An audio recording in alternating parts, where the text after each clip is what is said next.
Karnataka Tejas Kannadiga YouTube channel ಅರ್ಪಿಸುವ the Devil's Advocate ಶೋನ 7ನೇ ಎಪಿಸೋಡ್ ನಲ್ಲಿ ನನ್ನೊಂದಿಗಿದ್ದಾರೆ real advocate Pradeep Kumar SP ಅವರು. Sir, welcome to the show. ನಮಸ್ಕಾರ.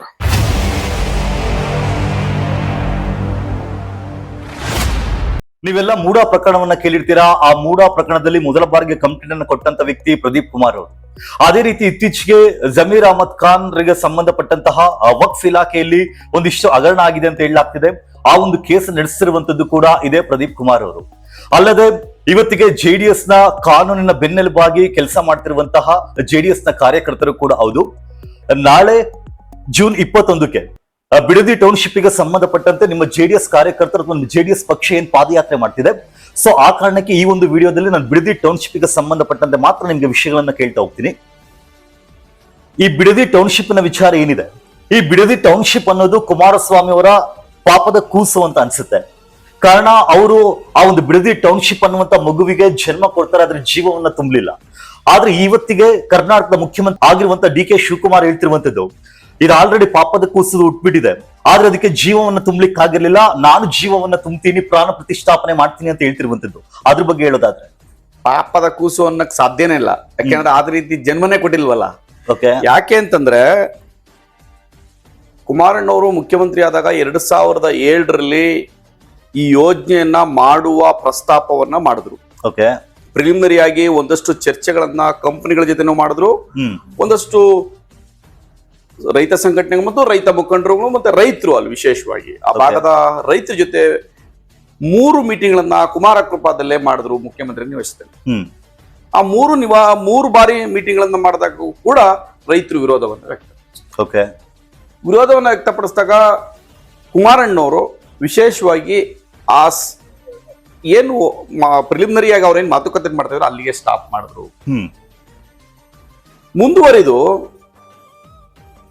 ವಿಧಾನಸೌಧದಲ್ಲಿ ಈ ಬಗ್ಗೆ ಇವತ್ತಿನ ಮುಖ್ಯಮಂತ್ರಿಗಳು ಮತ್ತೆ ಇಂದಿನ ಮುಖ್ಯಮಂತ್ರಿಗಳಾದ ಸಿದ್ದರಾಮಯ್ಯನವರು ಪ್ರಶ್ನೆ ಮಾಡಿದ್ದಾರೆ. ಯಾವ ಕಾರಣಕ್ಕೋಸ್ಕರ ನೀವು ಮಾಡ್ತಾ ಇದ್ರಿ, ಬಿಡದಿ ಟೌನ್ಶಿಪ್ ನ ಮಾಡಕೂಡ್ದು ಅಂತೇಳಿ ವಿರೋಧ ಮಾಡಿ ಕುಮಾರಣ್ಣವ್ರನ್ನ ಪ್ರಶ್ನೆ ಮಾಡ್ತಾರೆ.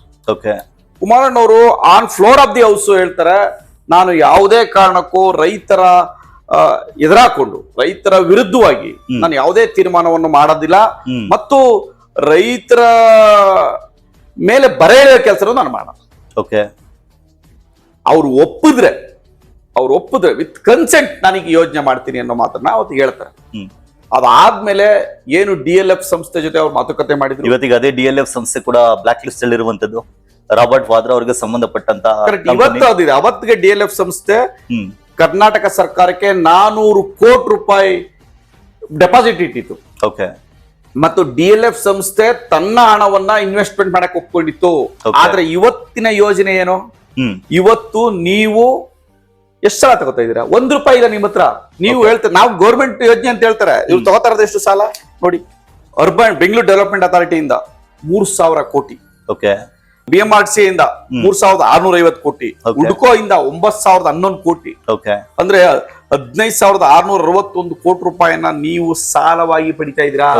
ಇಲ್ಲಿ ರೈತರ ಭೂಮಿ ಹೋಗ್ತಿದೆ ಅನ್ನೋದಕ್ಕಿಂತ ಸರ್ಕಾರದ ಬಳಿ ದುಡ್ಡಿಲ್ಲ ಅಂತ ಹೇಳಿ ವಿರೋಧ ಮಾಡ್ತಿರುವ ಅಲ್ಲ. ಸರ್ಕಾರ ತನ್ನ ಬಳಿ ದುಡ್ಡು ಇಲ್ಲ, ತಾನು ಈ ಸರ್ಕಾರಿ ಸ್ವಾಮಿ ಸಂಸ್ಥೆಗಳಿಗೆ ಸೇರಿದಂತ ಜಮೀನನ್ನ ಅಡ ಇಟ್ಟು ಸರ್ಕಾರ ಗ್ಯಾರಂಟಿ ಕೊಟ್ಟು ನೀವು ಲೋನ್ ತೆಗೆದು ನೀವು ಮಾಡುವಂತದ್ದೇನಿದೆ, ಸಾಲ ತೆಗೆದುಕೊಳ್ಳಿಕ್ಕೆ ಅವಕಾಶ ಇದೆಯಲ್ಲ, ಸಾಲ ತೆಗೆದುಕೊಳ್ಳಿ ಬಿಡಿ. ಇನ್ಫ್ರಾಸ್ಟ್ರಕ್ಚರ್ ಮೂಲಭೂತ ಸೌಕರ್ಯವನ್ನ ನಿರ್ಮಾಣ ಮಾಡ್ಬೇಕು ಅಂತ ಬಂದಾಗ ಸಾಲ ಮಾಡೋದ್ರಲ್ಲಿ ತಪ್ಪಿಲ್ಲ. ಆಕ್ಟ್ ಕೂಡ ಅದನ್ನ ಹೇಳುತ್ತೆ, ತಪ್ಪಿಲ್ಲ. ಆದ್ರೆ ಅವತ್ ನಾವ್ ಸಾಲನೆ ಮಾಡ್ಲಿವಲ್ಲ. ವಿತೌಟ್ ಸಾಲ ಅವರೇ 400 ಕೋಟಿ ರೂಪಾಯಿನ ಇವತ್ತಿಗೆ 2007 ಲೆಕ್ಕಗಳಲ್ಲಿ 400 ಕೋಟಿ ಅಂದ್ರೆ 4,000 ಕೋಟಿಗೆ ಸಮ. 400 ಕೋಟಿ ರೂಪಾಯಿನ ಡೆಪಾಸಿಟ್ ಇಟ್ಟು ಡೆವಲಪ್ಮೆಂಟ್ ಆದಂತ ಅಭಿವೃದ್ಧಿ ಪಡಿಸಿದಂತ ಜಮೀನಿನ 40% ಜಾಗ ಕೊಟ್ಟು 95 ಲಕ್ಷ ರೂಪಾಯಿ ಎಕರೆ ಕೊಟ್ಟು ಈ ಯೋಜನೆಯನ್ನ ಪ್ರಾರಂಭ ಮಾಡಿದ್ರು.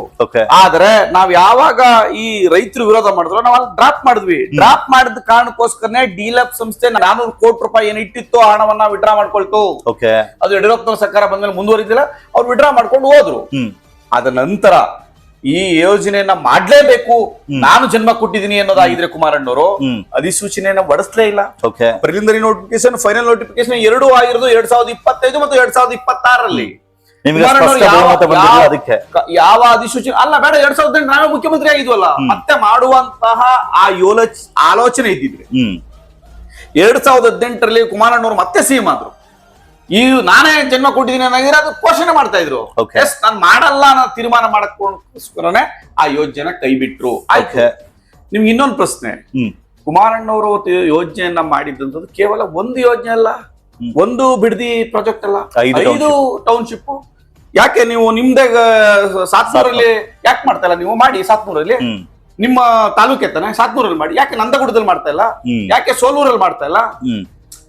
ನೀವು ಈ ಪ್ರಾಜೆಕ್ಟ್ ಗೆ ಕಿಕ್ ಬ್ಯಾಕ್ ಇದೆ ಇದರಲ್ಲಿ, ರಿಲೇಟೆಡ್ ವ್ಯವಹಾರ ಇದೆ. ನೀವು ಯಾರ್ಯಾರ ಜೊತೆ ಮಾತುಕತೆ ಮಾಡಿದ್ರಿ, ನೀವು ಯಾರ ಜೊತೆ ಒಳ ಒಪ್ಪಂದ ಮಾಡ್ಕೊಂಡಿದ್ರಿ, ಎಲ್ಲವೂ ನಮಗೊಂದಷ್ಟು ಮಾಹಿತಿ ಇದೆ. ಡಿ ಕೆ ಶಿವಕುಮಾರ್ ಅವ್ರಿಗೆ ವೈಯಕ್ತಿಕ ಹಿತಾಸಕ್ತಿ ಇದೆ, ಆ ಕಾರಣಕ್ಕೆ ಈ ಒಂದು ಯೋಜನೆ ಮುಂದುವರಿಸ್ತಿದ್ದಾರೆ. ವೈಯಕ್ತಿಕ ಹಿತಾಸಕ್ತಿಗಿಂತ ಅಲ್ಲಿ ಬೇರೆ ಬೇರೆ ವ್ಯವಹಾರಗಳಿದಾವೆ, ರಿಯಲ್ ಎಸ್ಟೇಟ್ ದಂಧೆ ಇದೆ ಅವ್ರದ್ದು. ಆ ಕಾರಣಕ್ಕೋಸ್ಕರ ಅವ್ರ ಮೊದ್ಲೇ ಹೇಳ್ಕೊಂಡವ್ರಲ್ಲ, ನಾನು ನಾನು ಪೊಲಿಟಿಷಿಯನ್ ಹೌದು, ನಾನು ಬಿಸ್ನೆಸ್ ಮ್ಯಾನ್ ಹೌದು ಅಂತ. Profession business man.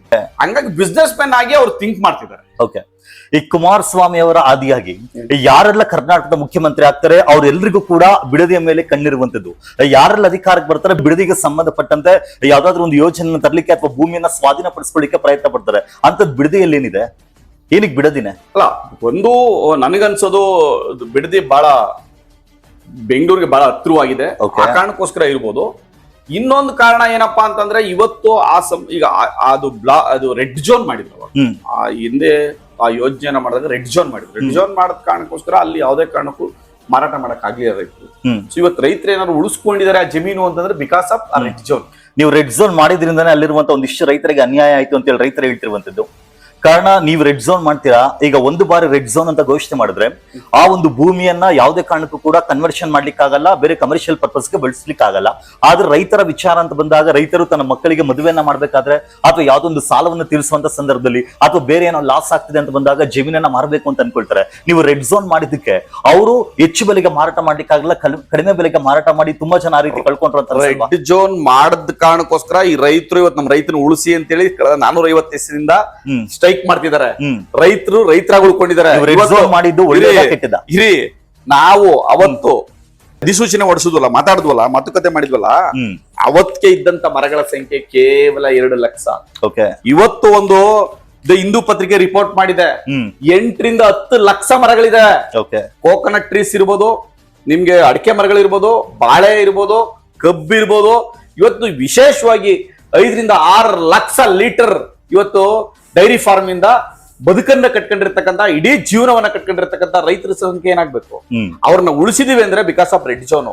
ನಾವು ಅವತ್ ಮಾಡದೆ ಹೋಗಿದ್ರೆ ಇವತ್ತು ಯಾರೋ ರಿಯಲ್ ಎಸ್ಟೇಟ್ ದಂಧೆಗಳು ಇನ್ನೊಬ್ರ ಈ ಲೇಔಟ್ ಗಳು ನಿರ್ಮಾಣ ಮಾಡ್ಬಿಟ್ಟು ಕಳ್ಕೊಂಡಿರೋ ಜಮೀನ ಇವತ್ತು ಅವತ್ತು ನಾವು 5 ಲಕ್ಷನೋ 10 ಲಕ್ಷನೋ ಇದ್ದಂತ ಸಂದರ್ಭದಲ್ಲಿ ನಾವು 95 ಲಕ್ಷ ರೂಪಾಯಿ ಮಾಡಿದ್ವಿ. ಇವತ್ತು 2 ಕೋಟಿ ರೂಪಾಯಿ ಇವ್ರು ಮಾಡೋರೆ. 2 ಕೋಟಿ ರೂಪಾಯಿ ಮಾಡಿದಾರೆ ಅಂತಂದ್ರೆ ಆ ಜಮೀನ್ ವ್ಯಾಲ್ಯೂ ಇವತ್ತು 2 ಕೋಟಿ ರೂಪಾಯಿ ಎಲ್ಲೂ ಸಿಗಲ್ಲ. ಇವತ್ತು ಬಿಡದಿನಲ್ಲಿ ನೀವು ಎಲ್ಲಾದ್ರೂ ಹೋಗಿ ಒಂದ್ ಸೈಟ್ 30-40 ಸೈಟ್ 50 ರಿಂದ 60. ನೀವೇನು ಯಾವ್ದೇ ಝೋನ್ ಅಂತ ಡಿಕ್ಲೇರ್ ಮಾಡದೆ ಹಂಗೆ ಬಿಟ್ಟಿದ್ರೆ ಆಗ್ತಿತ್ತಲ್ಲ. ರೈತರಿಗೆ ಏನ್ ಬೇಕಾದ್ರೆ ರೈತರು ಮಾಡ್ಕೊಳ್ತಿದ್ರು. ಪ್ರತಿಯೊಂದು ವಿಚಾರಕ್ಕೆ ರೈತರಿಗೆ ಸಂಬಂಧಪಟ್ಟ ಎಲ್ಲ ಸರ್ಕಾರಗಳು ತನಗೆ ಬೇಕಾದಂತೆ ಮಾಡ್ತಾರೆ. ಹೌದು, ನೀವ್ ಹೇಳ್ದೆ ಕರೆಕ್ಟ್. ನಾವು ಯೋಜನೆ ಮಾಡ್ಬೇಕು ಅಂತ ಹೊರಟಿದ್ವಿ, ಯೋಜನೆ ನಾವು ಕೈ ಬಿಟ್ವಿ ಅಲ್ವಾ. ನೆಕ್ಸ್ಟ್ ಸರ್ಕಾರ ಬೀಳ್ತಲ್ವಾ, ನೆಕ್ಸ್ಟ್ ಬಂದದ ಯಾರು? ಯಡಿಯೂರಪ್ಪನವ್ರ ಸರ್ಕಾರ. ಅದು ನೆಕ್ಸ್ಟ್ ಬಂದದ ಯಾರು?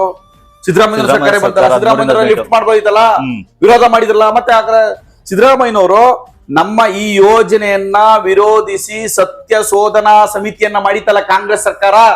ನಮ್ಮ ವಿರುದ್ಧ ಒಂದು ಸಮಿತಿಯನ್ನ ಮಾಡಿ ಆ ಸಮಿತಿ ಹೋಗಿ ಎಲ್ಲಾ ಕಡೆ ರಿಪೋರ್ಟ್ ಮಾಡ್ಕೊ ಬಂದ್ರಲ್ಲ, ಇನ್ಫಾರ್ಮೇಶನ್ ಕಲೆಕ್ಟ್ ಮಾಡ್ಕೊ ಬಂದ್ರಲ್ಲ, ಏನಾಯ್ತದು? ಮತ್ತೆ ಯಾಕೆ ನೀವು ಸತ್ಯ ಶೋಧನಾ ಸಮಿತಿ ಮಾಡಿದ್ರೆ? ಯಾಕೆ ಮತ್ತೆ ಫ್ಲೋರ್ ಆಫ್ ದಿ ಹೌಸ್ ನೀವು ವಿರೋಧ ಮಾಡಿದ್ರಿ? ಯಾಕೆ ಈ ಯೋಜನೆ ವಿರೋಧ ಮಾಡಿದ್ರಿ? ಹೋರಾಟವನ್ನ ಮಾಡಿದ್ರಿ ಅವತ್ತು ರೈತರ ಪರ ಅಂತ ಹೇಳಿದ್ರೆ ಅವತ್ತಿದ್ದಂತ ಸ್ಟ್ಯಾಂಡ್ ಯಾಕೆ ಈಗ ಚೇಂಜ್ ಆಯ್ತು? ಮತ್ತೆ ನೀವು ಹೌದು ರೆಡ್ ಝೋನ್ ನಾವು ಮಾಡ್ಬಿಟ್ಟಿದ್ವಪ್ಪ, ತೆಗ್ದಾಕಕ್ಕೆ ಯಾಕಾಗ್ಲಿಲ್ಲ? 2013 ಸಿದ್ದರಾಮಯ್ಯ ಸರ್ಕಾರ 13 ರಿಂದ 18 ಯಾಕೆ ತೆಗ್ದಾಕ್ಲಿಲ್ಲ? ನಮ್ ನಂತರ ನಾವು ಇದ್ದದ್ದೇ ಬರೀ 20 ತಿಂಗಳು ನೀವು ಮಾಡಿಟ್ಟು ಹೋಗ್ಬಿಡ್ರಿ. ಈಗ ನಾನೊಬ್ಬ ರಾಜಕೀಯ ವಿಶ್ಲೇಷಕ ಆಗಿ ನನಗೆ ಏನ್ ಅನ್ಸುತ್ತೆ ಅಂತ ಕೇಳಿದ್ರೆ, ನೀವು ರೆಡ್ ಝೋನ್ ಮಾಡಿದ್ರಿ, ಯಾರಾದ್ರೂ ಅಧಿಕಾರಕ್ಕೆ ಬಂದು ಆ ರೆಡ್ ಝೋನ್ ಟ್ಯಾಗ್ ಲೈನ್ ತೆಗ್ದಾಕ್ತಾರ ಅನ್ನೋದಾದ್ರೆ ನೋಡಪ್ಪ ಅವ್ರು ರೈತರ ವಿರೋಧಿ, ಆ ಕಾರಣಕ್ಕೆ ತೆಗ್ದಾಕಿದ್ರು ಅಂತ ಹೇಳಿ ನೀವೊಂದು ಪ್ಲೆಕಾರ್ಡ್ ಒಂದು ವಿಚಾರ. ಇನ್ನೊಂದು ಎರಡನೇದೇನು ಅಂದ್ರೆ, ನಿಮ್ ಮುಂದೆ ಏನಾದ್ರೂ ಕುಮಾರಸ್ವಾಮಿ ಅವರು ಮತ್ತೆ ಮುಖ್ಯಮಂತ್ರಿ ಆದಾಗ ಆಗ ಅಲ್ಲಿಗೆ ಇರ್ಲಿ, ಮುಂದೆ ಏನಾಗ್ಬೇಕು ಅದನ್ನ ನಾನೇ ನೋಡ್ಕೊಳ್ಳೋಣ. ಅಲ್ಲಿವರೆಗೂ ಅದು ರೈತರ ಭೂಮಿ ಆಗಿರ್ಲಿ.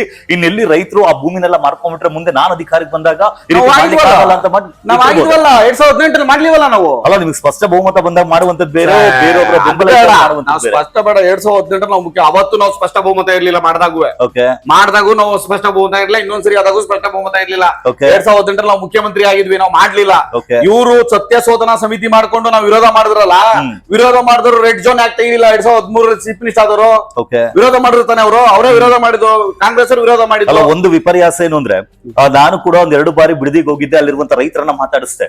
ಆದ್ರೆ ಮೊದಲಿಗೆ ಯಾವಾಗ ಕುಮಾರಸ್ವಾಮಿ ಅವರು ಅಧಿಸೂಚನೆ ಹೊರಡಿಸಿದ್ರೆ ಅಥವಾ ಈ ವಿಷಯದ ಬಗ್ಗೆ ಚರ್ಚೆ ಆಗುತ್ತೆ, ಆಗ 30 ಜನಕ್ಕೂ ಅಧಿಕ ಜನ MLA ಗಳು ಬಿಡದಿಗೆ ಬಂದು ಹೋರಾಟವನ್ನ ಮಾಡ್ತಾರೆ, ಪ್ರತಿಭಟನೆ ಮಾಡ್ತಾರೆ. ಆದ್ರೆ DK ಶಿವಕುಮಾರ್ ಕೂಡ ಪ್ರಮುಖರಾಗಿದ್ರು. ಇವತ್ತಿಗೆ ಅದೇ DK ಶಿವಕುಮಾರ್ ಏನು ಯೋಜನೆಯನ್ನ ಮತ್ತೆ ಯಾಕೆ ನೀವು ಈ ಯೋಜನೆ ತರಲೇಬೇಕಂತ ಹೊರಟಿದ್ರಿ? ಯಾಕೆ ನಿಮ್ಗೆ ಅಂತ ದರ್ದು?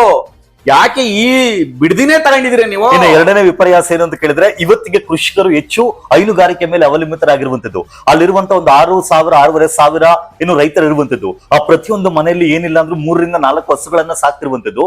ಆ 9 ಹಳ್ಳಿಗಳೇನಿದೆ ಅದ್ರಲ್ಲಿ ಒಂದು ತಿಂಗಳಿಗೆ 6.5 ಲಕ್ಷ ಲೀಟರ್ಗೂ ಅಧಿಕ ಹಾಲನ್ನ ಹಾಕುವಂತದ್ದು. ವಿಪರ್ಯಾಸ ಏನು ಅಂದ್ರೆ, ಅದೇ DK ಶಿವಕುಮಾರ್ ಅವರ ತಮ್ಮ DK ಸುರೇಶ್ ಅವರು ಇವತ್ತಿಗೆ ಬಮಲ್ನ ಅಧ್ಯಕ್ಷರಾಗಿರುವಂತದ್ದು.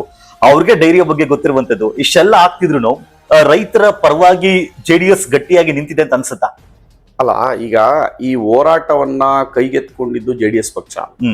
460 ದಿನ ಆದ್ಮೇಲೆ 460 ದಿವಸ ಪ್ರಾರಂಭ ಮಾಡ್ಕೊಂಡು ಬಂದಿರೋದು. ಹೋರಾಟವನ್ನ ಪ್ರಾರಂಭ ಮಾಡಿದ್ದು ಅಲ್ಲಿನ ರೈತರುಗಳು. ಓಕೆ, ನಾವು ಇನಿಷಿಯಲ್ ಸ್ಟೇಜ್ ಅಲ್ಲಿ ನಾವು ಕೂಡ ಪ್ರಾರಂಭ ಯಾವಾಗ ಆಯ್ತೋ ಅವಾಗ್ಲೇ ನಾವು ಕುಮಾರಣ್ಣವರ ನೇತೃತ್ವದಲ್ಲಿ, ಮತ್ತೆ ಕುಮಾರಣ್ಣ ಅವತ್ತು ಹುಷಾರಿರ್ಲಿಲ್ಲ, ಡೆಲ್ಲಿನಲ್ಲಿದ್ರು, ಅವರು ಕೂಡ ವಿಡಿಯೋ ಕಾನ್ಫರೆನ್ಸ್ ಮಾತಾಡಿದ್ರು. ಮತ್ತೆ ನಮ್ಮ ಪಕ್ಷದ ಎಲ್ಲ ಮುಖಂಡರುಗಳು ನಾವೆಲ್ಲರೂ ಭಾಗವಹಿಸಿ ಅವರಿಗೆ ನಾವು ಈ ಪ್ರತಿಭಟನೆ ಏನಿದೆ ನಿಮ್ಮ ಪರವಾಗಿ ನಾವಿರ್ತೀವಿ, ಈ ಟೌನ್ಶಿಪ್ ವಿರುದ್ಧವಾಗಿರ್ತೀವಿ.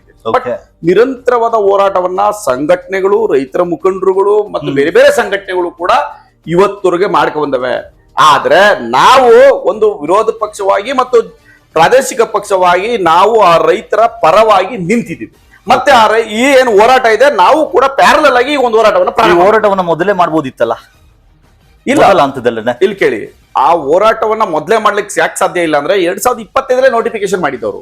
ಈಗ ಅಲ್ಲಿ 2006 ಆಗಿತ್ತಲ್ಲ, ಅಲ್ಲಿಗೆ ಸ್ಟಾಪ್ ಆದ್ಮೇಲೆ ತಿರ್ಗಾ ಇದ್ರ ಬಗ್ಗೆ ಏನು ಆಗಿಲ್ಲ. ಅದ್ ರೆಡ್ ಝೋನ್ ಅನ್ನೋದು ಬಿಟ್ರೆ ಬೇರೆ ಯಾವ ಕಾರ್ಯಕ್ರಮ ಏನೂ ಆಗಿಲ್ಲ, ಯಾವ ಬದಲಾವಣೆನೂ ಆಗಿಲ್ಲ, ಯಾವ ನೋಟಿಫಿಕೇಶನ್ ಆಗಿಲ್ಲ. 2025 ಸರ್ಕಾರ 2023 ಅಧಿಕಾರಕ್ಕೆ ಬಂದ್ಮೇಲೆ 25 ಇದ್ರ ಬಗ್ಗೆ ಚಾಲನೆ ಕೊಟ್ಟು ಎಸ್ ನಾನು ಇದಕ್ಕೆ ಏನೋ ಮಾಡ್ತೀನಿ ಅಂತ ಹೇಳಿ ಡೆಪ್ಯೂಟಿ ಚೀಫ್ ಮಿನಿಸ್ಟರ್ ಆದಂತ DK ಶಿವಕುಮಾರ್ ಅವರು ನೋಟಿಫಿಕೇಶನ್ ಓಡಿಸಿದ್ರು. ಮಾರ್ಚ್ ತಿಂಗಳು 2025 ನೋಟಿಫಿಕೇಶನ್ ಹೊಡೆದ್ರು. ಅಲ್ಲಿಂದ ಸ್ಟಾರ್ಟ್ ಆಯ್ತು, ಪ್ರಾರಂಭ ಆಯ್ತು. ಈಗ ಇದೇ ಜೂನ್ 10ನೇ ತಾರೀಕು ಅವರು ಫೈನಲ್ ನೋಟಿಫಿಕೇಶನ್ ಮಾಡಿದ್ರು. ಫೈನಲ್ ನೋಟಿಫಿಕೇಶನ್ ಮಾಡಿದ್ಮೇಲೆ ಮಾಡುವಿಲ್ಲ ಮರಿ ಹೋರಾಟವನ್ನ ಮಾಡ್ಬೇಕಾಯ್ತು. ಬಹಳ ತೀವ್ರವಾದ ಒಂದು ಹೋರಾಟವನ್ನ ಈಗ ತೆಗೆದುಕೊಂಡಿದ್ವಿ. ಓಕೆ, ಒಂದಿಷ್ಟು ಜನ ಏನ್ ನೋಡ್ತಿದ್ದಾರೆ ಬಿಡದಿ ಟೌನ್ಶಿಪ್ ವಿಚಾರಕ್ಕೆ ಸಂಬಂಧಪಟ್ಟಂತೆ ಅವರೆಲ್ಲರಿಗೂ ಅನ್ನಿಸ್ತಿರುವಂತದ್ದು, ಆ ಕರ್ನಾಟಕದಲ್ಲಿ 3 ಪ್ರಮುಖ ಪಕ್ಷಗಳೇನಿದೆ, ಇತ್ತೀಚೆಗೆ ಅದಕ್ಕೆ JCB ಟರ್ಮ್ ಅಂತ ಕೊಡಲಾಗಿದೆ. ಈ JCB ಪಕ್ಷ 3ಕ್ಕೂ ಕೂಡ ರೈತರ ಹಿತಾಸಕ್ತಿ ಮೇಲೆ ಯಾವುದೇ ಆಸಕ್ತಿ ಇಲ್ಲ. ಏನಕ್ಕೆ ಈ ರೀತಿ ಹೇಳ್ತಿದ್ರಿ ಅಂದ್ರೆ, ಇಲ್ಲ ಕಾಂಗ್ರೆಸ್ ವಿರೋಧ ಮಾಡುತ್ತೆ ಅನ್ನೋದಾದ್ರೆ ಕಾಂಗ್ರೆಸ್ ವಿರೋಧ ಮಾಡ್ಲಿಕ್ಕೆ ಆಗಲ್ಲ, ಕಾರಣ ಅವ್ರದೇ ಯೋಜನೆ, ಅವ್ರು ಯಾರು ಕೂಡ ವಿರೋಧ ಮಾಡುವಂತಿಲ್ಲ. ಇನ್ನು ಉಳಿದಿರುವಂತ 2 ಪಕ್ಷಗಳು, ಒಂದು BJP ಇನ್ನೊಂದು JDS. ಇವತ್ತಿಗೆ ಜನರಿಗೆ ಅನಿಸ್ತಿರುವಂತದ್ದು ಏನು ಅಂದ್ರೆ, ಆ BJPಗೆ ಮತಿ ಇಲ್ಲ, JDSಗೆ ಗತಿ ಇಲ್ಲ, ಆ ಕಾರಣಕ್ಕೆ ಇಬ್ಬರು ಕೂಡ ಹೊಂದಾಣಿಕೆಯನ್ನ ಮಾಡ್ಕೊಂಡಿದ್ದಾರೆ ಅಂತ. ಇನ್ನ BJP ಇವತ್ತಿಗೆ ಅಧಿಕೃತವಾಗಿ ಏನು ವಿರೋಧ ಪಕ್ಷವಾಗಿ ಕೂತಿರುವಂತದ್ದು. ಆದ್ರೆ ಇಲ್ಲಿವರೆಗೂ ಅವ್ರು ಯಾರು ಕೂಡ ದೊಡ್ಡ ಮಟ್ಟದಲ್ಲಿ ಬಿಡದಿ ಟೌನ್ಶಿಪ್ ವಿಚಾರಕ್ಕೆ ಸಂಬಂಧಪಟ್ಟ ಮಾತಾಡಿಲ್ಲ. ನಿನ್ನೆ ಯಾರೋ ಒಂದು 3 ಜನ ಹೋಗಿದ್ರು, ಆರ್ ಅಶೋಕ್ ಅವರು, ಅಶ್ವಥ್ ನಾರಾಯಣ ಅವರು ಈ ರೀತಿ ಹೋಗಿದ್ದಾರೆ, ವಿಜಯೇಂದ್ರ ಅವರು ಹೋಗಿದ್ದಾರೆ, ಯಾವ್ದೋ 2 ಸ್ಟೇಟ್ಮೆಂಟ್ ಕೊಡ್ತಾರೆ, ಬರ್ತಾರೆ. ಅವ್ರು ಏನಕ್ಕೆ ದೊಡ್ಡ ಮಟ್ಟದಲ್ಲಿ ಹೋರಾಟ ಮಾಡ್ತಿಲ್ಲ ಅಂತ ಹೇಳಿ ಜನರಿಗೆ ಅನ್ನಿಸ್ತಿರೋದು ಅಂದ್ರೆ, ಅವರು JDS ಜೊತೆ ಇದ್ದಾರೆ. ಈಗ JDS ನ ಬೆಲ್ಟ್ ಯಾವ್ದು ಅಂತ ಕೇಳಿದ್ರೆ ಬಿಡದಿ, ಏನು ಮಾಗಡಿ ಅಥವಾ ರಾಮನಗರ. ಆ ಕಾರಣಕ್ಕೆ JDS ಎಲ್ಲಿ ತೊಂದರೆ ಕೊಟ್ಟಂಗ ಆಗುತ್ತೆ ಅಂತ ಹೇಳಿ BJP ಕೈಗೆತ್ಕೊಳ್ತಿಲ್ಲ ಅಂತ. ಇನ್ನು ನಿಮ್ಮ ಪಕ್ಷ ಅಂತ ಬಂದಾಗ ನೀವು ಉಳಿದಿರೋದು 17 ರಿಂದ 18 ಜನ, 3 ಮತ್ತೊಂದು ಜನ ಇದ್ದೀರಾ. ಈಗ ನೀವು ಹೋರಾಟ ಮಾಡೋದ್ರಲ್ಲಿ ಸಕ್ಸಸ್ ಆಗುತ್ತೆ ಅಂತ ಅನ್ಸುತ್ತೆ? ಈಗ ದೇವನಹಳ್ಳಿನಲ್ಲಿ ರೈತರು ಹೋರಾಟ ಮಾಡಿದ್ರು. ಓಕೆ, ಅಲ್ಲಿ ಯಾವ ನಾಯಕರುಗಳು ಹೋಗಿರ್ಲಿಲ್ಲ. ನಾವು ಒಂದು ಪಕ್ಷವಾಗಿ ಸಪೋರ್ಟ್ ಮಾಡಿದ್ವಿ, ಬಿಜೆಪಿನೂ ಒಂದು ಪಕ್ಷವಾಗಿ ಸಪೋರ್ಟ್ ಮಾಡಿತ್ತು. ಬಟ್ ರೈತ ಸಂಘಟನೆಗಳೇ ಕೂತ್ಕೊಂಡು ದೊಡ್ಡ ಮಟ್ಟದ ಹೋರಾಟವನ್ನ, ಜನಾಂದೋಲನವನ್ನ ರೂಪಿಸಿ ಆ ಯೋಜನೆನ ವಾಪಸ್ ತೆಗೆಸ್ಕೊಳ್ತಕ್ಕಂಥ ಕೆಲಸವನ್ನ ರೈತರೇ ಮಾಡಿದ್ರು. ಓಕೆ, ಇಲ್ಲೂ ಕೂಡ ರೈತರೇ ಮಾಡ್ತಾ ಇರ್ತಕ್ಕಂಥದ್ದು. ನಾವು ರೈತರಿಗೆ ಸಪೋರ್ಟ್ ಆಗಿದ್ವಿ ಅಷ್ಟೇ. ನಾವು ಯಾವ ರೈತರು ವಿರೋಧವನ್ನ ಮಾಡ್ತಾ ಇದಾರೆ ಅವರ ಪರವಾಗಿದ್ದೇವೆ. ನಾವು ಏನ್ ರೈತ ಸಂಘಟನೆಗಳು ಏನ್ ಹೋರಾಟವನ್ನ ಮಾಡ್ತಾ ಇದಾರೆ ಈ ಬಿಡದಿ ಟೌನ್ಶಿಪ್ ವಿರುದ್ಧ, ಅದರ ಪರವಾಗಿ ಇರ್ತಕ್ಕಂತ ರೈತರ ಜೊತೆಗೆ ನಾವಿದ್ದೇವೆ. ಅವರ ಪರವಾಗಿ ನಾವು ಹೋರಾಟ ಮಾಡ್ತಿದ್ದೀವಿ. ಖಂಡಿತ ಇದೊಂದು ಜನಾಂದೋಲನವನ್ನಾಗಿ ಮಾಡಿ ಖಂಡಿತ ಈ ಸರ್ಕಾರದ ವಿರುದ್ಧ ನಾವು ಹೋರಾಟವನ್ನ ಮಾಡಿಯೇ ತೀರ್ತೀವಿ. ಓಕೆ ಸರ್, ಕಾನೂನಾತ್ಮಕವಾಗಿ ನೋಡೋದಾದ್ರೆ ಇಲ್ಲಿವರೆಗೆ ಏನಾದ್ರೂ ಬಿಡದಿ ಟೌನ್ಶಿಪ್ ವಿಚಾರಕ್ಕೆ ಸಂಬಂಧಪಟ್ಟಂತೆ ಏನಾದ್ರೂ ಕೇಸನ್ನ ಫೈಲ್ ಮಾಡಿದ್ದೀರಾ ಕೋರ್ಟ್ ಅಲ್ಲಿ? ಇಲ್ಲ, ಕೇಸ್ ಫೈಲ್ ಮಾಡಿಲ್ಲ. ಆದ್ರೆ ಒಂದೇನಪ್ಪಾ ಅಂತಂದ್ರೆ ಈ ಸನ್ಮಾನ್ಯ ಡಿ.ಕೆ. ಶಿವಕುಮಾರ್ ಅವರು ಬಹಳ ಬುದ್ಧಿವಂತಿಕೆನಲ್ಲಿ ಓಕೆ ಸೋಷಿಯಲ್ ಇನ್ಫ್ಯಾಕ್ಟ್ ಮತ್ತೆ ಎನ್ವಿರಾನ್ಮೆಂಟ್ ಇನ್ಫ್ಯಾಕ್ಟ್ ಇರ್ತದೆ ಯಾವಾಗ್ಲೂ. ಸೋಷಿಯಲ್ ಇನ್ಫ್ಯಾಕ್ಟ್ ಅಂದ್ರೆ ಇಲ್ಲಿ ಆಗ್ತಕ್ಕಂತ ಸಾಮಾಜಿಕ ಬದಲಾವಣೆಗಳೇನು, ಅಲ್ಲಿರ್ತಕ್ಕಂಥ ಜನಗಳ ಮೇಲೆ ಆಗ್ತಕ್ಕಂಥ ಭೂಮಿನ ಸ್ವಾಧೀನ ಪಡಿಸ್ಕೊಳ್ತೀವಿ ಅಂದಾಗ ಜನರ ಮೇಲೆ ಯಾವ ರೀತಿ ಸಾಮಾಜಿಕವಾಗಿ ಪರಿಣಾಮಗಳು ಸೋಷಿಯಲ್ ಇಂಪ್ಯಾಕ್ಟ್ ಅಸೆಸ್ಮೆಂಟ್, ಮತ್ತೆ ಹಾಗೆ ಎನ್ವಿರಾನ್ಮೆಂಟ್ ಇಂಪ್ಯಾಕ್ಟ್, ಜಲಮೂಲಗಳಿಗೆ ಯಾವ ತೊಂದರೆ ಆಗುತ್ತೆ, ಪರಿಸರಕ್ಕೆ ಏನ್ ತೊಂದರೆ ಆಗುತ್ತೆ, ಪ್ರಾಣಿ ಪಕ್ಷಿಗಳಿಗೆ ಏನ್ ತೊಂದರೆ ಆಗುತ್ತೆ, ಇದೆಲ್ಲವೂ ಕೂಡ ಇದೆ. ಎಲ್ಲಿ ಅದು land acquisition act KDB act ಅಲ್ಲಿ ನಾವು ಮಾಡ್ಕೊಂಡಾಗ, Karnataka industrial land acquisition act ಅಲ್ಲಿ ಮಾಡ್ಕೊಂಡಾಗ ಅದು ಅದ್ರಲ್ಲಿ ಇದೆ. ಆ ಎಲ್ಲವನ್ನು ಕೂಡ ಅಕ್ವಿಷನ್ ಮಾಡ್ಬೇಕಾದ್ರೆ ಗಮನಕ್ಕೆ ತರಬೇಕು. ಅದು ಎನ್ವಿರಾನ್ಮೆಂಟ್ ಝೋನ್ ಹೆಂಗಿದೆಯಾ, ಸೋಷಿಯಲ್ ಇನ್ಫ್ಯಾಕ್ಟ್ ಇವೆಲ್ಲವನ್ನು ಕೂಡ ಗಮನಕ್ಕೆ ತಂದು ನೀವು ಅಕ್ವಿಷನ್ ಮಾಡಬೇಕು ಅಂತಿದೆ. ಈ ಸೋಷಿಯಲ್ ಇಂಪ್ಯಾಕ್ಟ್ ಅಸೆಸ್ಮೆಂಟ್ ಅಥವಾ ಎನ್ವಿರಾನ್ಮೆಂಟ್ ಇಂಪ್ಯಾಕ್ಟ್ ಅಸೆಸ್ಮೆಂಟ್ ಅದನ್ನ ಹೇಳ್ತೀವಿ, ಇದು ಅಂತಿಮ ಅಧಿಸೂಚನೆ ಆದ್ಮೇಲೆ ಮಾಡುವಂತದ ಅಥವಾ ಪ್ರಾಥಮಿಕ ಅಧಿಸೂಚನೆ ಆದ್ಮೇಲೆ ಮಾಡುವಂತದ? ಇಲ್ಲ, ಇವ್ರೇನ್ ಮಾಡಿದ್ದಾರೆ ಬುದ್ಧಿವಂತಿಕೆಯಿಂದ ಪ್ರಾಥಮಿಕ ಅಧಿಸೂಚನೆ ಆದ್ಮೇಲೆ, ಪ್ರಿಲಿಮಿನರಿ ನೋಟಿಫಿಕೇಶನ್ ಆದ್ಮೇಲೆ ಒಂದು ನೋಟಿಫಿಕೇಶನ್ ಮಾಡಿದ್ದಾರೆ. ಏನಂತಂದ್ರೆ ದಿನಾಂಕ 10-12-2000 ಅನ್ವಯ ಭೂಸ್ವಾಧೀನ ಪಾರದರ್ಶಕತೆ ಮತ್ತು ಪರಿಹಾರ ಹಕ್ಕು ಪುನರ್ವಸತಿ ಪುನರ್ ನಿರ್ಮಾಣ ಕಾಯ್ದೆ 2013 ಅಧ್ಯಾಯ 3 ಕಲಂ 1 ಕಲಂ 10(2) ಸಾಮಾಜಿಕ ಅಧ್ಯಯನ ಮಾಡುವುದನ್ನ ವಿನಾಯಿತಿ ನೀಡಿ ಆದೇಶಿಸಲಾಗಿರುತ್ತದೆ. ಓಕೆ, ಅಂದ್ರೆ ಇದನ್ನ ಚಾಲೆಂಜ್ ಮಾಡಬಹುದಿತ್ತಲ್ವಾ ಹೇಳಿದಾಗ? ಇಲ್ಲ, ಇದನ್ನ ಕ್ಯಾಬಿನೆಟ್ ಡಿಸಿಷನ್ ಇದು. ಓಕೆ, ಕ್ಯಾಬಿನೆಟ್ ಡಿಸಿಷನ್ ನ ತೆಗೆದುಕೊಂಡು ಇವ್ರೇನ್ ಮಾಡಿದಾರೆ, ಅದಕ್ಕೆ ಏನ್ ಮಾಡಿದ್ರು, KDB ಆಕ್ಟ್ ಅಲ್ಲಿ ಇದನ್ನ ಅಕ್ವಿಷನ್ ಮಾಡಿದಾನೆ. ಕೂಡ ಆಕ್ಟ್ ಅಲ್ಲಿ ಕರ್ನಾಟಕ ಅರ್ಬನ್ ಡೆವಲಪ್ಮೆಂಟ್ ಆಕ್ಟ್ ಕೆಳಗಡೆ ಈ ಅಕ್ವಿಷನ್ ಮಾಡಿದ್ರು. ಅದಕ್ಕೆ ಇದನ್ನ ವಿನಾಯಿತಿ ಕೊಟ್ರು. ನಂಬರ್ 1. ನಂಬರ್ 2, ಕೂಡ ಇದುವರೆಗೆ ತನ್ನ ಈ ರೀತಿಯ ಯಾವುದೇ ಪ್ರಾಜೆಕ್ಟ್ ಅನ್ನ ಮಾಡಿಲ್ಲ. This is the first pilot project ಅವ್ರದ್ದು. ಅವ್ರಿಗೆ ಪ್ರಾಜೆಕ್ಟೇ ಮಾಡದೇ ಇರೋರಿಗೆ ಈ AICTಯ ನಿರ್ಮಾಣದ ಜವಾಬ್ದಾರಿಯನ್ನ ಕೊಟ್ಟಿರ್ತಕ್ಕಂಥದ್ದೇ ಈ ಸರ್ಕಾರದ ಬೇಜವಾಬ್ದಾರಿ. ಸೊ ಅವ್ರಿಗೆ ಅದರ ಐಡಿಯಾನೇ ಇಲ್ಲ. ಅವರು ಕೊಟ್ಟಿದ್ದಾರೆ ಅಂದ್ರೆ ಅದ್ರ ಹಿಂದೆ ಸ್ವಹಿತಾಸಕ್ತಿ ಡಿ.ಕೆ. ಶಿವಕುಮಾರ್ದವ್ರು ಇದೆ. ಆ ಕಾರಣಕ್ಕೋಸ್ಕರ ಅವ್ರು ಕೊಟ್ಟಿದ್ದಾರೆ. ಸೊ ಮತ್ತೆ ಈ 2 ವಿನಾಯಿತಿಗಳನ್ನ ಕೊಟ್ಟಿರೋದ್ರಿಂದ ನಾವು ಪ್ರಿಲಿಮಿನರಿ ನೋಟಿಫಿಕೇಶನ್ ಹೋರಾಟ ನಡೀತಾ ಇತ್ತು. ಫೈನಲ್ ನೋಟಿಫಿಕೇಶನ್ ಇದೆ. ಖಂಡಿತ ಇದನ್ನ ಕೋರ್ಟ್ ನಲ್ಲಿ ಚಾಲೆಂಜ್ ಮಾಡಿಯೇ ತೀರ್ತೀವಿ. ಒಂದಷ್ಟು ಹೋರಾಟವನ್ನ ಖಂಡಿತ ತಾರ್ಕಿಕ ಅಂತಿಗೆ ತೆಗೆದುಕೊಂಡು ಹೋಯ್ತು. Due process of law under ಇದನ್ನ ಚಾಲೆಂಜ್ ಮಾಡಬಹುದಿತ್ತಲ್ಲ, ಮಾಡ್ಲಿಕ್ಕೆ ಆಗಲ್ವಾ? ಇಲ್ಲ, ಮಾಡ್ಲಿಕ್ಕೆ ಏನಾಗುತ್ತೆ ಅಂದ್ರೆ ಕೋರ್ಟ್ಗಳಲ್ಲಿ ಕೆಲವು ಕೋರ್ಟ್ಗಳು ಅಬ್ಸರ್ವೇಷನ್, ಕೆಲವು ಕೋರ್ಟ್ಗಳು ಅಲೋ ಮಾಡ್ತವೆ, ಕೆಲವು ಕೋರ್ಟ್ಗಳು ಅಬ್ಸರ್ವೇಷನ್ ಏನ್ ಮಾಡ್ತವೆ ಅಂದ್ರೆ ಇನ್ನಿದು incomplete process was not completed, incomplete process ಅಲ್ಲಿ ನೀವು ಕೋರ್ಟ್ ನ ಅಪ್ರೋಚ್ ಮಾಡಿದ್ರೆ ಕಂಪ್ಲೀಟ್ ಆದ್ಮೇಲೆ ಬನ್ನಿ, ಸೊ ನಾವು ನೋಡ್ತೀವಿ ಅಂತ ಹೇಳ್ತಾರೆ. ಆ ಕಾರಣಕ್ಕೋಸ್ಕರ ಈಗ ಕಂಪ್ಲೀಟ್ ಆಗಿದೆ ಪ್ರೋಸೆಸ್. ಅವರ ಪ್ರೋಸೆಸ್ ಲ್ಯಾಂಡ್ ಅಕ್ವಿಷನ್ಗೆ ಈಗ ಫೈನಲ್ ನೋಟಿಫಿಕೇಶನ್ ಮಾಡಿ ಈಗ ಆಲ್ರೆಡಿ 3 ಹಳ್ಳಿಗಳನ್ನ ಅಕ್ವಿಷನ್ ಮಾಡ್ಕೊಂಡು ಫೈನಲ್ ನೋಟಿಫಿಕೇಶನ್ ಹೊರಡಿಸಿದ್ದಾರೆ. ಮತ್ತೆ ಪರಿಹಾರ ವಿತರಣೆ ಪ್ರಾರಂಭ ಮಾಡಿರೋದ್ರಿಂದ ಈಗ ನಮಗೆ ಸರಿಯಾದ ಸಮಯ, ಈಗಲೇ ಹೋಗ್ಲಿಕ್ಕೆ ಸರಿಯಾದ ಸಮಯ. ಖಂಡಿತ ಅದನ್ನ ಮಾಡಿಯೇ ತೀರ್ತು. ಈಗ ಸೋಷಿಯಲ್ ಇಂಪ್ಯಾಕ್ಟ್ ಅಸೆಸ್ಮೆಂಟ್ ಗೆ ವಿನಾಯಿತಿಯನ್ನ ಕೊಡಲಾಗಿದೆ ಅಂತ ಹೇಳಾಯ್ತು. ಆದ್ರೆ ಸ್ಟಾರ್ಟಿಂಗ್ ಈ ಒಂದು ಪ್ರಾಜೆಕ್ಟ್ ಅನ್ನ PPP project, public private partnership project ಅಂತ ಹೇಳಲಾಗ್ತಿತ್ತು. ಆದ್ರೆ ಈಗ ಅದನ್ನ ಕಂಪ್ಲೀಟ್ ಆಗಿ ಪ್ರೈವೇಟ್ ಪ್ರಾಜೆಕ್ಟ್ ಅಂತ ಮಾಡಲಾಗಿದೆ. ಅಲ್ಲಿ ಇಂಪ್ಯಾಕ್ಟ್ ಅಸೆಸ್ಮೆಂಟ್ ಮಾಡಲಿಲ್ಲ ಜನರ ಒಪ್ಪಿಗೆ ಎಲ್ಲಿ ಸಿಗುತ್ತೆ ಹಂಗಂತ ಹೇಳ್ತಾರಲ್ವಾ? ಪಬ್ಲಿಕ್ ಪ್ರೈವೇಟ್ ಪಾರ್ಟ್ನರ್ಶಿಪ್ ಅಂತ ಹೇಳಿದ್ರಲ್ವಾ? ಈಗ ನೋಡಿ, ಇಲ್ಲಿ ನೋಡಿ, ಪೇಜ್ ನಂಬರ್ 19 ಅವ್ರ ನೋಟಿಫಿಕೇಶನ್ ಅಲ್ಲಿ ಏನ್ ಹೇಳ್ತಾರೆ, minimise the financial burden on the state exchequer. The project shall be structurally modified to a public-private partnership (PPP) mode. The private partner shall be responsible for the infrastructure development cost, recovering their investment through a long-term lease, sale, or commercial industrial plots on the appropriate revenue share of the government. Okay. ಈಗ ನಮ್ದೇನಿಲ್ಲಪ್ಪ, government ಅವ್ರಿಲ್ಲ ಅಂತಾರೆ, private ನವ್ರದ್ದು ಇದೇ ಅದರಲ್ಲಿ responsible. ಹೆಂಗೆ ಇದು ಅರ್ಥ ಇವ್ರದ್ದು? ಯಾವ ರೀತಿ? ಆಮೇಲೆ ಇವರು ಇಷ್ಟೆಲ್ಲ ಸಾಲ ತಗೊಂಡು ಇಷ್ಟೆಲ್ಲ ಮಾಡಿ ಪ್ರೈವೇಟ್ನವ್ರಿಗೆ ಹೆಂಗ್ ಬಂತು ಅಲ್ಲಿ? ಯಾಕೆ ಪ್ರೈವೇಟ್ನವ್ರ ಬಗ್ಗೆ ಹೇಳ್ತಾ ಇದ್ರಿ? ಪ್ರೈವೇಟ್ ಅವ್ರದ್ದು ಏನು ಇಲ್ಲ ಅಂತ ಹೇಳಿದ್ರೆ ಪ್ರೈವೇಟ್ ಅವ್ರದ್ದು ಯಾಕೆ ತಗೊಂಡ್ಬಂದಿದ್ರಿ ಇದರಲ್ಲಿ? ಅಲ್ಲ, ಇತ್ತೀಚೆಗೆ ಅವರೇ ಹೇಳ್ತಾರೆ ಮೊದಲು PPP ಆಗಿತ್ತು 70% ಅಪ್ಪ, ಈಗ ಪ್ರೈವೇಟ್ ಇವಾಗ ಸರ್ ಇವಾಗಿಂದ ಸರ್ ಇದು ಇತ್ತೀಚೆಗೆ. ಓಕೆ ಸರ್ ಇದು ಇವಾಗಿಂದ, ಇದು ಯಾವಾಗಿಂದು ನೋಡಿ ನಾನು ಹೇಳ್ತಾ ಇರೋದು 29/4/2026. ಓಕೆ 29/4/2026 ಮಾಡ್ಕೊಂಡಿರ್ತಕ್ಕಂತಹ ಇದು ಫೈನಾನ್ಸಿಯಲ್ ಡಿಪಾರ್ಟ್ಮೆಂಟ್ಗೆ ಅಪ್ರೂವಲ್ ಕಳಿಸಿರ್ತಕ್ಕಂತಹ ರಿಪೋರ್ಟ್ ಸರ್ ಇದು. ಓಕೆ ಇದು additional chief secretary Okay. Tushar Girinath ಕಳಿಸಿದ್ರು. ಆದ್ರೆ ಇವತ್ತಿಗೆ ಅದ್ರ ಸ್ಟೇಟಸ್ PPP ನೇ. ಎಸ್ ಸರ್, ಸುಳ್ಳು ಹೇಳ್ತಾರೆ ಜನಕ್ಕೆ. ಆಮೇಲೆ ಇವ್ರು ಯಾವ ರೀತಿ ಹೇಳ್ತಾರೆ ಅಂತಂದ್ರೆ ಹುಡ್ಕೋದವ್ರಿಗೆ ದುಡ್ಡು ಕೊಡಕ್ಕೆ, ದುಡ್ಡು ಹುಡ್ಕೋದವ್ರಿಗೆ ಏನಂತ ಹೇಳಿದಾರೆ ಗೊತ್ತಾ, 80% ಕನ್ಸೆಂಟ್ ಆಗಿದೆ, ನಾವು ರೈತರ ಹತ್ರ ಒಪ್ಪಿಸ್ಕೊಂಡಿದೀವಿ ಅಂತ ಹೇಳ್ತಾರೆ. ಅವರು ಲೋನ್ ಸ್ಯಾಂಕ್ಷನ್ ಹೇಳಿದ್ರೆ with consent of the agriculture, ಅವ್ರು ಒಪ್ಕೊಂಡಿದ್ರೆ, ರೈತರು ಫಾರ್ಮರ್ಸ್ ಒಪ್ಕೊಂಡಿದ್ರೆ ಮಾತ್ರ ನಾವು ಕೊಡ್ತೀವಿ ಅಂತ ಹೇಳ್ತಾರೆ. ಇವ್ರು ಎಸ್ ಒಪ್ಕೊಂಡವ್ರೆ, ವಿತ್ ಕನ್ಸೆಂಟ್ ಇದೆ 80% ಅಂತ ಹೇಳ್ತಾರೆ. ರೈತರ ಒಪ್ಪಿಗೆನ ತಗೊಂಡಿದೀವಿ ಅಂತ ಸರ್, ಅದನ್ನು ಹೇಳ್ತಾರೆ. ಅದಕ್ಕೇನೆ 80% ರೈತರ ಕನ್ಸೆಂಟ್ ಇರಬೇಕು ಅಂದ್ರೆ Karnataka industrial development authority act ಎಲ್ಲ ತಗೋಬೇಕಾಯ್ತು. ಅದ್ರಲ್ಲಾದ್ರೆ 80% ಕನ್ಸೆಂಟ್ ತಗೋಬೇಕಾಯ್ತು. ಅದಕ್ಕೆ ಇವರು ಕೂಡ ಆಕ್ಟ್ ಹೋದ್ರು, ಸ್ಪೆಷಲ್ ಆಕ್ಟ್ ಅದು. ಓಕೆ ಅದ್ರಲ್ಲಿ ಹೋಗಿ ಲ್ಯಾಂಡ್ ಅಕ್ವಿಷನ್ ಮಾಡ್ಕೊಂಡು ಕನ್ಸೆಂಟ್ ಬೇಕಾಗಿಲ್ಲ. ಓಕೆ ಯಾರು ಬರ್ತಾರೋ ಅವ್ರಿಗೆ ಈಗ ಎದುರಿಸಿ ಬೆದರಿಸಿ, ಅಥವಾ ಯಾರೋ ಈಗ ಅಪ್ಪ ಮಕ್ಳು ಇರ್ತಾರೆ ಅವ್ರಿಗೆ ತಂದಿಕ್ಕೋದು, ಇವರು ದುಡ್ಡು ಕೊಟ್ಬಿಟ್ಟು ತಗೊಳ್ಳೋದು, ಮಗನೇ ಬಾ ಚೆಕ್ ಕೊಡೋದು. ಇವತ್ತಿಗೆ ಯಾವ ರೀತಿ ಆಗ್ತಿದೆ ಅಂದ್ರೆ ಅದನ್ನ ಸ್ಥಳೀಯ ರೈತರನ್ನ ಮಾತಾಡಿಸಿದಾಗ ಯಾರೆಲ್ಲ ಮುಂಚೂಣಿ ನಾಯಕತ್ವದಲ್ಲಿ ನಿಂತು ಹೋರಾಟ ಮಾಡ್ತಿದ್ದಾರೆ ಅವ್ರ ಮೇಲೆಲ್ಲ FIR ಗಳನ್ನ ಫೈಲ್ ಮಾಡ್ತಿರುವಂತದ್ದು, ಅದೇನಾದ್ರೂ ನಿಮ್ ಗಮನಕ್ಕೆ ಬಂದಿದ್ಯಾ? ಖಂಡಿತ ಮಾಡ್ತಾ ಇದ್ದೀಗ. ಕಾಂಗ್ರೆಸ್ ಎಂತ ಕೀಳು ಮಟ್ಟಕ್ಕೆ ಹೋಗಿದೆ ಅಂದ್ರೆ, ಅನಿತಾ ಕುಮಾರಸ್ವಾಮಿ ಅವರ ಫೋಟೋ ಕೂಡ ಹಾಕಿ ಪೋಸ್ಟರ್ ಹಾಕಿ ಓಕೆ ಬಿಡದಿಯ ಸರೌಂಡಿಂಗ್ ಗಳಲ್ಲಿ ಏನೋ ಅವ್ರ ಜಮೀನ್ ಇದೆ ಅಂತ ಜಮೀನ್ ಇದೆ ಅಂತ ಒಪ್ಕೊಂಡಿದ್ರಲ್ಲ ಕುಮಾರಣ್ಣ, ಇಲ್ಲ ಅಂತ ಹೇಳಿದ್ರೆ 37 ಎಕರೆ ಎಷ್ಟೋ ಇದೆ ಇದೆ ಅಂತ ಒಪ್ಕೊಂಡಿದ್ರಲ್ಲ, 32 ಎಕರೆ ಇದೆ ಅಂತ ಒಪ್ಕೊಂಡಿದ್ದಾರೆ. ತಪ್ಪೇನಿದೆ ಅಲ್ಲಿ? ಇವ್ರೇನ್ ಹೇಳ್ಬೇಕಾ? ಇವ್ರಂಗೆ 1000 ಎಕರೆ ಮಾಡಿದಾರ, 1800 ಎಕರೆ ಇದೆಯಾ? ಓಕೆ ಬೆಟ್ಟ ಗುಡ್ಡ ಎಲ್ಲ ಕರಗಿಸಿದಾರ ಇವ್ರ ತರ?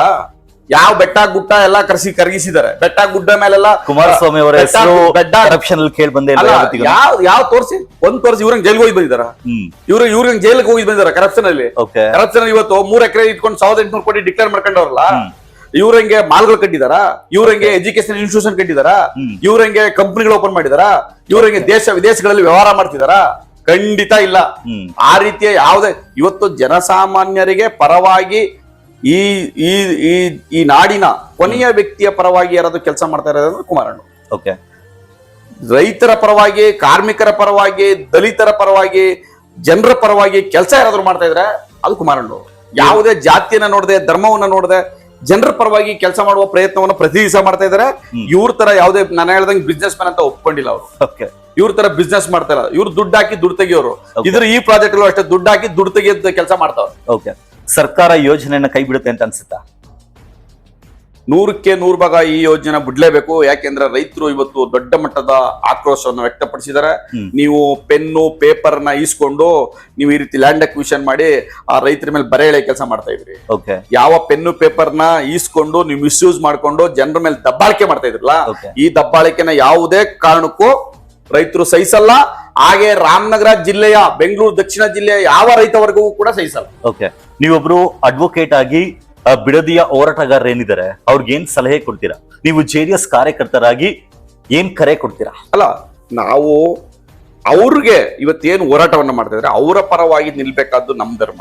ಓಕೆ, ಒಂದು ಪಕ್ಷವಾಗಿಯೂ ಮತ್ತೊಬ್ಬ ವಕೀಲನಾಗಿಯೂ ಕೂಡ ನಾನು ಅವ್ರ ಪರವಾಗಿ ಏನೆಲ್ಲ ಮಾಡ್ಬೋದು ನಾವು ಮಾಡ್ತೀವಿ. ಯಾಕಂದ್ರೆ ನಾನು ಈಗಾಗಲೇ ಒಂದಷ್ಟು ಜನ ರೈತರ ಜೊತೆ ಒಂದಷ್ಟು ಇನ್ಫಾರ್ಮೇಶನ್ ಕಲೆಕ್ಟ್ ಮಾಡೋದಿರ್ಬೋದು, ಒಂದಷ್ಟು ಡಾಕ್ಯುಮೆಂಟ್ಸ್ ಕಲೆಕ್ಟ್ ಇರ್ಬೋದು, ಇವೆಲ್ಲ ಪ್ರಯತ್ನವನ್ನು ನಾನು ಮಾಡ್ತಾ ಇದೀವಿ. ಕೊನೆಗೆ ಒಂದಲ್ಲ ಒಂದ್ ದಿವಸ ಅವ್ರಿಗೆ ಗೊತ್ತಾಗುತ್ತೆ. ಈ ಹೋರಾಟವನ್ನ ತಾರ್ಕಿಕ ಅಂತ್ಯಕ್ಕೆ ತೆಗೆದುಕೊಂಡೋಗಿ ಒಂದು ಒಳ್ಳೆ ರಿಸಲ್ಟ್ ಅನ್ನ ಕೊಡಿಸುವ ಎಲ್ಲ ಪ್ರಯತ್ನವನ್ನ ವಕೀಲನಾಗಿಯೂ ಕೂಡ ಮಾಡ್ತೀವಿ. ಓಕೆ, ಇದು ಇವತ್ತಿನ ವಿಶೇಷ ಆಗಿತ್ತು. ಬಿಡದಿಯ ಟೌನ್ಶಿಪ್ನ ವಿಚಾರಕ್ಕೆ ಸಂಬಂಧಪಟ್ಟಂತೆ ಹಲವಾರು ವಿಚಾರಗಳನ್ನ ವಕೀಲರಾದಂತಹ JDS ಕಾರ್ಯಕರ್ತರು ಕೂಡ ಆಗಿರುವಂತಹ ಪ್ರದೀಪ್ ಕುಮಾರ್ SP ಅವರು ನಮ್ಮೊಂದಿಗೆ ಹಂಚಿಕೊಂಡಿದ್ದಾರೆ. ಸರ್, ಧನ್ಯವಾದಗಳು.